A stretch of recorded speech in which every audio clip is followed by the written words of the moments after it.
ಪ್ರೀತಿ ಅಡುಗೆ ಮನೆಗೆ ಸ್ವಾಗತ. ಈ ದಿನ ನಾವು ಉದ್ದಿನ ವಡೆ ಹೇಗೆ ಮಾಡೋದು ಅಂತ ನೋಡ್ಕೊಳ್ಳೋಣ. ಮೊದಲಿಗೆ 1 ಲೋಟ ಉದ್ದಿನಬೇಳೆ ಹಾಕ್ಕೊಳ್ಳೋಣ. 1 ಲೋಟ ಅಂದರೆ 1/4 kg ಮೆಜರ್ಮೆಂಟಲ್ಲಿ. ಅದು 1/4 kgಗೆ ಸುಮಾರು 15ರಿಂದ 17 ಉದ್ದಿನ ವಡೆ ಆಗುತ್ತೆ, ಮೀಡಿಯಮ್ ಸೈಜಲ್ಲಿ. ಫಸ್ಟು ಅದರಲ್ಲಿ ಸ್ವಲ್ಪ ಧೂಳು ಇರುತ್ತಲ್ವ, ಹಾಗಾಗಿ 1ರಿಂದ 2 ಸರಿ ತೊಳೆದು ಆ ನೀರನ್ನು ನಾವು ಚೆಲ್ಲಿಬಿಡೋಣ. ನೋಡಿ, ತೊಳಿತಾ ಇದ್ದೀನಿ. ಸ್ವಲ್ಪ ಇಸ್ಕಿ ತೊಳೆದು ಚೆಲ್ಲಿಬಿಡೋಣ. ಮತ್ತು ಇದಕ್ಕೆ ಸ್ವಲ್ಪ ನೀರನ್ನು ಸೇರಿಸಿ ನೆನೆ ಇಡೋಣ. ಸುಮಾರು ಮಿನಿಮಮ್ 1 ಅವರ್ ಇಟ್ಟರೆ ಸಾಕು. ಇಲ್ಲಾಂದರೆ ನಿಮಗೆ ಅವಶ್ಯಕತೆ ಇದ್ದರೆ 1 2 ಅವರ್ 3 ಅವರ್ ಇಟ್ಟರು ಏನೂ ತೊಂದರೆ ಇಲ್ಲ. ನೀರು ನೆನೆಸಿಡೋಣ. ಈಗ ಅದಕ್ಕೆ ಬೇಕಾಗಂಥ ಸಾಮಗ್ರಿಗಳನ್ನ ನೋಡ್ಕೊಳ್ಳೋಣ. ಹೆಚ್ಚಿದ ಹಸಿ ಶುಂಠಿ ಸ್ವಲ್ಪ, ಹೆಚ್ಚಿದ ಕಾಯಿ ತುರಿ ಸ್ವಲ್ಪ, ಹಸಿಮೆಣಸಿನಕಾಯಿ ಮತ್ತು ಉಪ್ಪು, ಅಕ್ಕಿ ಪುಡಿ, ಜೀರಿಗೆ.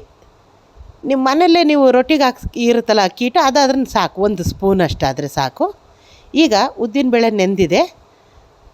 ಇನ್ನೊಂದು 2 ಸರಿ ಚೆನ್ನಾಗಿ ಇದನ್ನು ಕಿವುಚಿ ತೊಳ್ಕೊಳ್ಳೋಣ. ಸ್ವಲ್ಪ ಅದೆಲ್ಲ ಚೆನ್ನಾಗಿ ವಾಶ್ ಮಾಡ್ಕೊಂಡು 1 2 3 ಸರಿ ತೊಳೆದ್ರೆ ಕ್ಲೀನ್ ಆಗುತ್ತೆ. ಮತ್ತು ವಡೆ ಸಾಫ್ಟಾಗಿ ಬರುತ್ತೆ, ಮತ್ತು ಕಲರು ತುಂಬ ಚೆನ್ನಾಗಿ ಬರುತ್ತೆ. ಇದನ್ನೀಗ ನಾನು ಮಿಕ್ಸಿಗೆ ಹಾಕ್ಕೊಳ್ತಾ ಇದ್ದೀನಿ. ನೋಡಿ,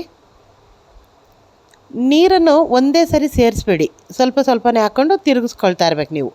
ಆವಾಗ ಅದು ಉದ್ದಿನಬೇಳೆ ಎಲ್ಲ ತುಂಬ ಚೆನ್ನಾಗಿ ಮಿಕ್ಸ್ ಆಗಿ ಬರುತ್ತೆ. ನೋಡಿ, ಮಿಕ್ಸಿ ಮಾಡ್ಕೊಳ್ಳೋಣ.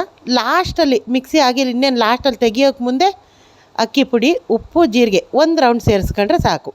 ಇಲ್ಲ ಈ ರೀತಿ ಉದ್ದಿನ ಹಿಟ್ಟು ತೆಗೆದು ಇದಕ್ಕೆ ಸೇರಿಸ್ಕೊಂಡ್ರೂ ನಡೆಯುತ್ತೆ, ತೊಂದರೆ ಇಲ್ಲ, ನಿಮ್ಮ ಅನುಕೂಲ ಅದು. ನೋಡಿ, ಈ ಹದ ಇರಬೇಕು, ಈ ಥರ. ಈಗ ಇದಕ್ಕೆ ಶುಂಠಿ ಪೀಸು ನಾವು ಮೊದಲೇ ಸಣ್ಣಗೆ ಹೆಚ್ಚಿಟ್ಕೊಂಡಿದ್ವಲ್ಲ, ಆ ಹಸಿ ಶುಂಠಿ ಹಾಕ್ತಾಯಿದ್ದೀನಿ. ನಂತರ ಕಾಯಿ ತುರಿ ಹಾಕ್ತಾಯಿದ್ದೀನಿ, ಕಾಯಿದು ಪೀಸು ಸಣ್ಣದಾಗಿ ಮಾಡ್ಕೊಂಡಿದ್ನಲ್ಲ ಅದು ಹಾಕ್ತಾಯಿದ್ದೀನಿ. ನೋಡಿ, ಈಗ ಹಸಿಮೆಣಸಿನ್ಕಾಯಿ ಸೇರಿಸ್ಕೊಳ್ತೀನಿ. ಸಣ್ಣದಾಗಿ ಹಚ್ಚಿಟ್ಕೊಂಡಿರೋ ಹಸಿಮೆಣಸಿನ್ಕಾಯಿ. ಬೇಕಿದ್ದರೆ ನೀವು ಕೊತ್ತಂಬರಿ ಸೊಪ್ಪು, ಕರಿಬೇವು ಹಾಕ್ಕೋಬೋದು. ನಾನೀಗ ಒಗ್ಗರಣೆ ಮಾಡಿರೋಂಥ ಸ್ವಲ್ಪ ಕರಿಬೇವನ್ನ ಅದಕ್ಕೆ ಪುಡಿ ಮಾಡಿ ಸೇರಿಸ್ಕೊಳ್ತಾ ಇದ್ದೀನಿ.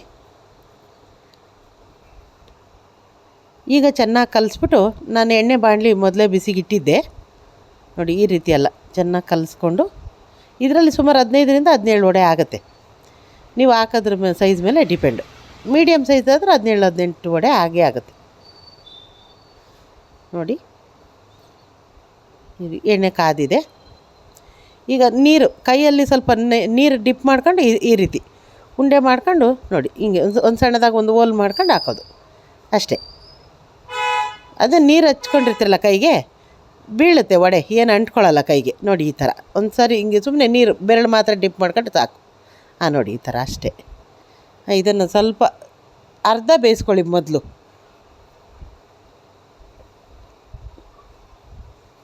ಈ ರೀತಿ ಒಂದೊಂದೇ ವಡೆ ಬಿಟ್ಟರೆ ಆಯಿತು. ಅರ್ಧ ವಡೆ ಹಾಕ್ಕೊಳ್ಳಿ ಮೊದಲು. ಇದು ಸ್ವಲ್ಪ ಕೆಂಪಗಾದ್ಮೇಲೆ ಈ ರೀತಿ ಅದನ್ನೆಲ್ಲ ಉಲ್ಟಾ ಮಾಡಿ ತಿರುಗಿಸಾಕಿ ಎಲ್ಲ ಇದನ್ನು ಮತ್ತೆ ನಾವು ತೆಗೆದಿಟ್ಟು ಇನ್ನೊಂದು ಸರಿ ರೋಸ್ಟಿಗೆ ಹಾಕ್ಕೊಳ್ಳೋಣ. ಆವಾಗ ಒಳಗಡೆ ಸಾಫ್ಟ್ ಇರುತ್ತೆ, ಮೇಲೆ ಕ್ರಿಸ್ಪಿಯಾಗಿರುತ್ತೆ, ಚೆನ್ನಾಗಿ ರೋಸ್ಟ್ ಆಗಿ ಬರುತ್ತೆ. ನೋಡಿ, ಮತ್ತು ಇನ್ನು ಉಳಿದಿರೋ ಹಿಟ್ಟನ್ನು ಈಗ ಹಾಕ್ತಾಯಿದ್ದೀನಿ. ನೋಡಿ, ಈ ರೀತಿಯಾಗಿ ಅಷ್ಟೇ. ಒಂದು ನೀರು ಸುಮ್ಮನೆ ಕೈಯಲ್ಲಿ ಡಿಪ್ ಮಾಡ್ಕೊಂಡ್ರೆ ಸಾಕು ನೀವು, ಮತ್ತೇನು ತೊಂದರೆ ಇಲ್ಲ. ಹಿಂಗೆ ಚಿಕ್ಕದಾಗಿ ಹಿಂಗೆ ಹೋಲ್ ಮಾಡ್ಕೊಂಡ್ರೆ ಆಯಿತು.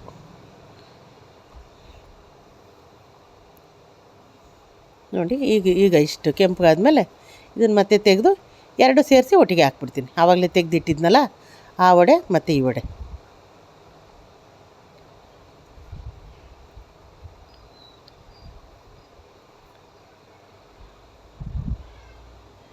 ಆಯಿತು, ವಡೆ ಈಗ ಬೆಂದಿದೆ.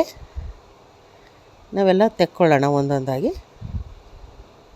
ನೋಡಿ, ಸಾಕು, ಇಷ್ಟು ಬೇಯಿಸ್ಕೊಂಡ್ರೆ ಸಾಕು.